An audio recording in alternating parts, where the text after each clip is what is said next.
अस्सलामुअलैकुम, welcome back to masters.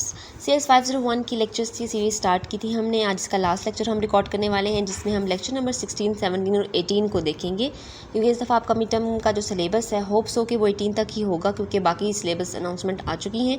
अगर तो इसका 22 तक हुआ तो फिर हम देखेंगे, फिर हम बाकी 4 लेक्चर्स भी मैं आपको बना के दे दूँगी। अब हम देखते हैं लेक्चर नंबर 16 से लेकर लेक्चर नंबर 18 तक। इस लेक्चर्स में कुछ चीज़ें हैं जो बहुत ही इंपॉर्टेंट हैं, तो इस वजह से मैंने यहाँ पे हाईलाइट कर दी इंपॉर्टेंट चीज़ें, वो मैं आपके साथ डिस्कस करूँगी। तो जितनी भी इंपॉर्टेंट चीज़ें हैं लेक्चर 16, 17 और 18 में, हम इस वीडियो लेक्चर में सिर्फ वही कवर करेंगे, ठीक है। तो स्टार्ट करते हैं हम लेक्चर नंबर 16 से।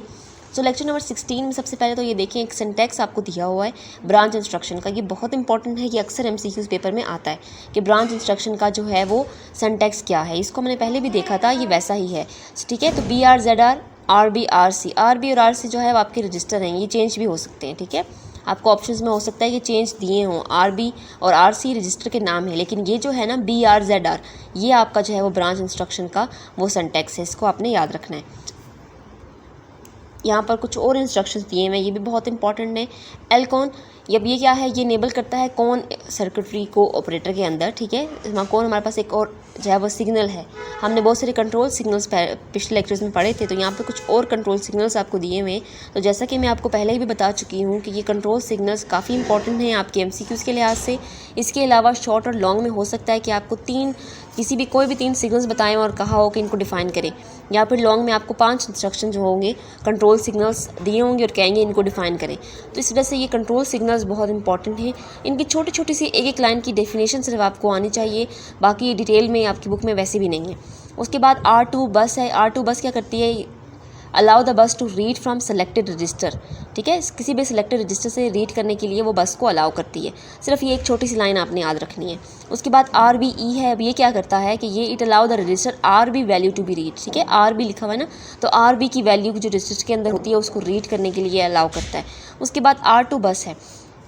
R2 बस अभी हमने ऊपर भी पढ़ी थी, वैसे है यहाँ पे R2 bus allow the bus to read from the selected register. देखिए ये रिपीट हो गया, यहाँ पे भी वही बात लिखी है, यहाँ पर भी वही बात लिखी है। फिर उसके बाद LPC है। LPC अगर कौन 1 होगा, CON तब होगा। This control signals issue conditionally, तो ये जो सिग्नल है ये कंडीशनली इशूड होता है।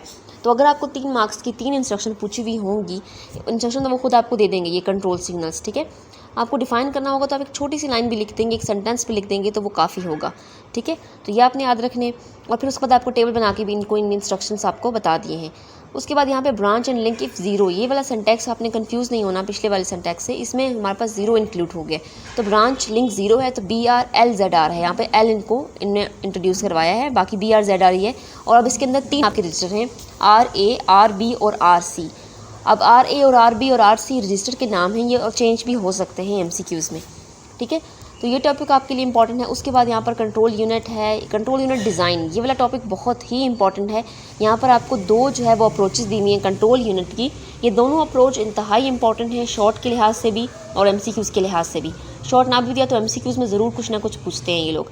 तो सबसे पहले तो इसकी 2 आप देखें, हाँ, इसमें हार्ड वायर्ड है और फिर माइक्रो प्रोग्रामिंग है। अब हार्ड वायर्ड अप्रोच और माइक्रो प्रोग्रामिंग के अंदर जो डिफरेंस है वो यहाँ पर 2 लाइन्स में इन्होंने डिस्क्राइब किया है आपको। पेज नंबर 171 है आपके हैंड आउट का। तो ये काफ़ी इंपॉर्टेंट है, ऐसे इसको कह देते हैं कि डिफरेंस इन दोनों का बताएं। तो हार्ड वायर्ड अप्रोच है वो फास्टर होती है और ये वाली स्लो होती है। इनका पहला डिफरेंस तो ये है कि हार्ड वायर्ड अप्रोच फास्टर है और माइक्रो प्रोग्रामिंग स्लोअर है।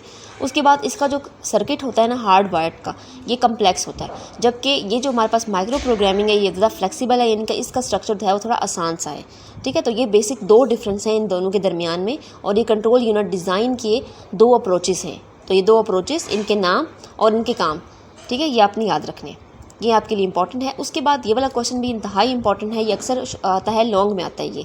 इसमें 4 सेट ऑफ इनपुट्स दिए हुए कंट्रोल यूनिट के, तो उनको नाम बताएं। आपको यहाँ पर डिस्क्राइब करने के लिए कहा है कि आप इसे कैसे डिस्क्राइब कर सकते हैं। सो फर्स्ट है कि the output of timing step generator, there 8 distant timing step होते हैं T0 से लेके T7 तक, ठीक है। उसके बाद ओप कोड देखें। ऊप कोड जो है वो किसको दिया जाता है, opcode given to the decoder को जो है वो ऊप कोड दिया जाता है। उसके बाद डाटा पाथ जनरेटर सिग्नल जो होते हैं लाइक CON कंट्रोल सिग्नल है, ये मैंने आपको पहले भी बताया है, और ये data path generator control signal है। उसके बाद एक्सटर्नल इवेंट्स जो सिग्नल्स होते हैं जैसे कि इंटरप्ट है, वो भी इंटरप्ट जनरेटर इसको जनरेट करता है। तो ये 4 पॉइंट्स यहाँ पर हैं, ये भी आपके लिए इंपॉर्टेंट है। उसके बाद यदि complexity of control is function by, ये 3 पॉइंट्स भी बहुत इंपॉर्टेंट हैं। The complexity of a control is a function of the number of seats, number of input of C U and number of the output generated by the C U. तो ये बहुत important है, सी you यहाँ पर control unit है, ये आपके लिए बहुत इंपॉर्टेंट है। उसके बाद ये जो डायग्राम्स हैं ये इंपॉर्टेंट नहीं है, क्योंकि ऐसी डायग्राम्स आपके पेपर्स में नहीं आती, बड़ी बड़ी सी डायग्राम्स बिल्कुल भी नहीं आती कि ना आप इनको डिस्क्राइब करें, और ऐसा कुछ आपके पेपर में नहीं आता, ठीक है। तो इनको हम स्किप करते हैं। यहाँ पर आप फिर से हमारे पास वो इंस्ट्रक्शंस आ गई हैं जो हम बार बार पढ़ रहे हैं, और ये बार बार एक ही जैसी इंस्ट्रक्शंस हैं, एक ही जैसे इनके काम है। अब देखें T0 पे इन इंस्ट्रक्शन बताइए, PC आउट है, PC आउट हमारे पास PC प्रोग्राम काउंटर है। अब ये क्या करता है, ये इनेबल करता है कि प्रोग्राम काउंटर को इनेबल करता है कि वो क्या करे, सो अपनी वैल्यू को ट्रांसफ़र करे on to out of the bus, ठीक है। C आउट है ना, तो आउट ऑफ द बस।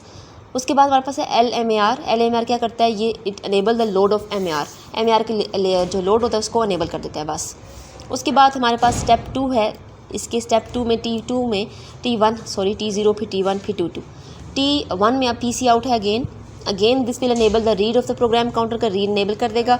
उसके बाद है INS4 क्या करता है, ये इंस्ट्रक्शन आल्सो के लिए है, ये इंक्रीमेंट कर देना है आपने 4 से, 4 लिखा हुआ है ना, INS हमारे पास इंक्रीमेंट है, और 4 हमारे पास है कि इसको 4 से इंक्रीमेंट कर दो। उसके बाद MRead है, MRead क्या करता है, ये अनेबल करता है कि मेमोरी से आप रीड करें। उसके बाद MAR आउट है, MAR क्या करता है, to supply the address of the memory word to be access, ठीक है। बस इतनी सी लाइन आपने याद रखनी है। LMBR क्या है, the memory word is store in the register, MBR memory buffer register, इसकी फुल फॉर्म अक्सर पेपर में पूछते हैं कि मेमोरी बफर रजिस्टर है ये।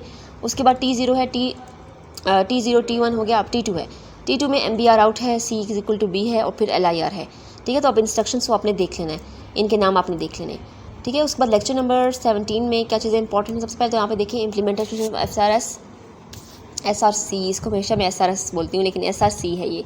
अब इसके अंदर क्या होता है, इसके अंदर 3 बसेज हैं, 2 बस होती हैं A, B और C, 3 बसेज हैं।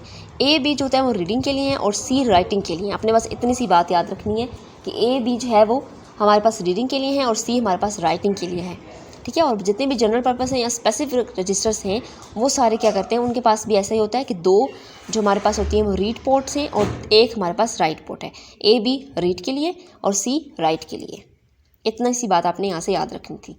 अच्छा, उसके बाद हमारे पास यहाँ पर ये वाला बहुत ही इंपॉर्टेंट टॉपिक है, रीसेट ऑपरेशन। रीसेट ऑपरेशन क्या करता है, ये प्रोसेस की जो चेंजिंग होती है ना, उन रिक्वायर्ड को रीसेट कर देता है प्रोसेस को, सिंपल रीसेट है। तो so reset operation is required to change the processor state to non defined value. इसकी ये बिल्कुल ऐसी ही लाइन आपको पेपर में आती है MCQs में। उसके बाद जो इसकी 2 एसेंशियल फीचर्स हैं वो क्या हैं, सबसे पहले तो ये क्लियर करती है कंट्रोल स्टेप काउंटर को, और रीलोड करती है PC प्रीफाइड वैल्यू को। इतनी सी बात आपने इसके बारे में याद रखनी है।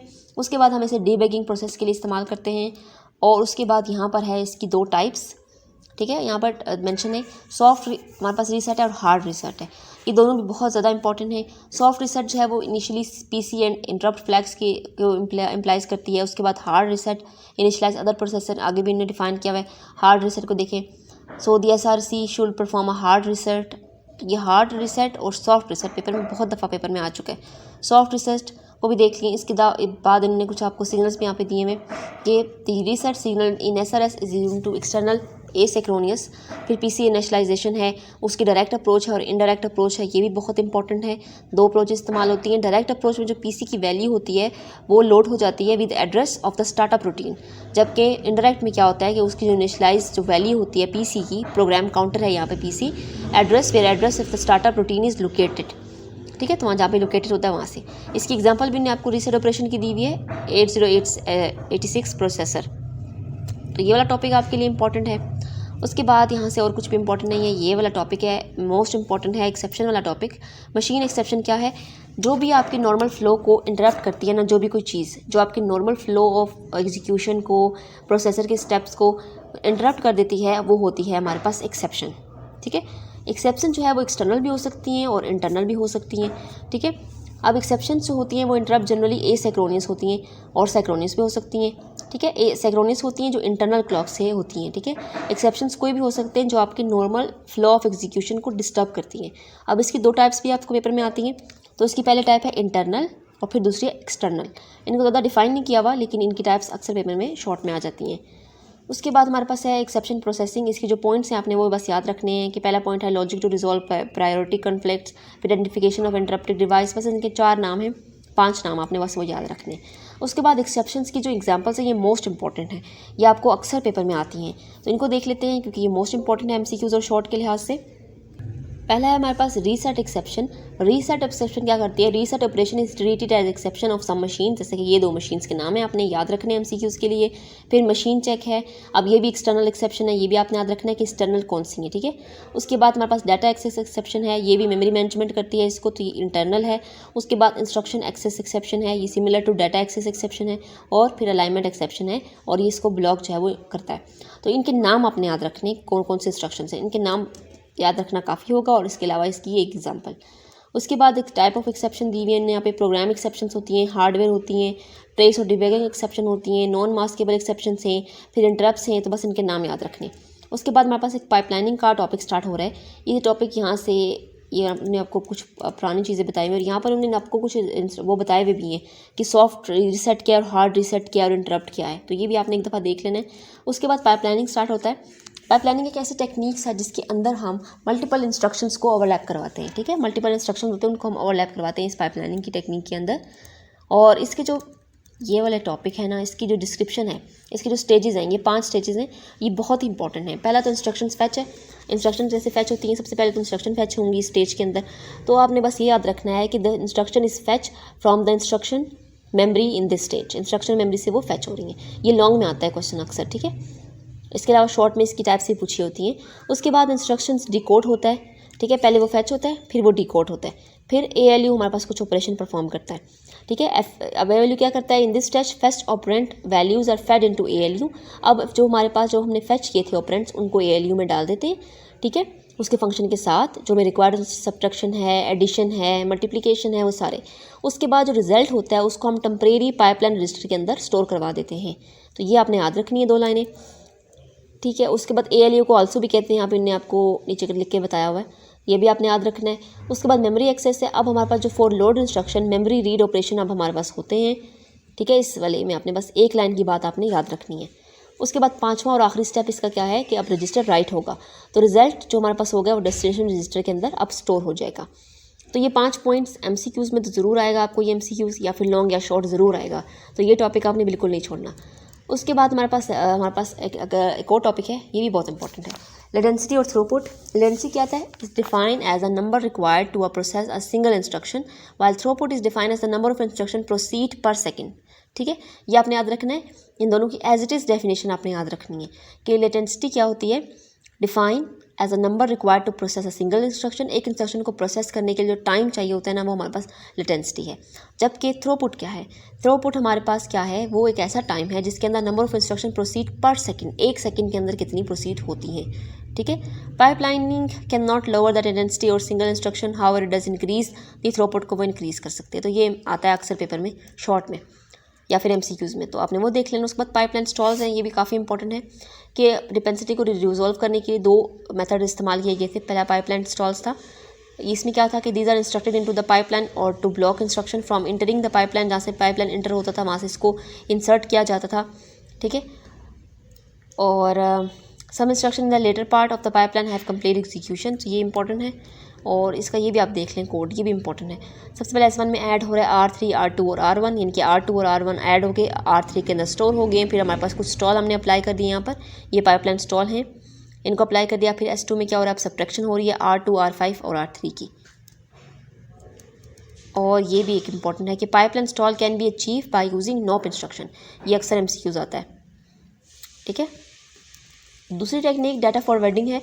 डाटा फॉरवर्डिंग क्या होती है? When using the data forwarding special hardware is added to the process. अब इसमें स्पेशल हार्डवेयर ऐड होगा, उसके अंदर क्या ऐड होगा? छोटे छोटे स्टॉल्स ऐड हुए, इसमें क्या होगा? सिंपल एक हार्डवेयर इसके अंदर ऐड होगा। उसके बाद हमने अगर आपको कुछ बताएंगे, ब्रांच डिले है और लोड डिले है, ये भी आपने देख लेना है। ब्रांच डिले क्या होता है?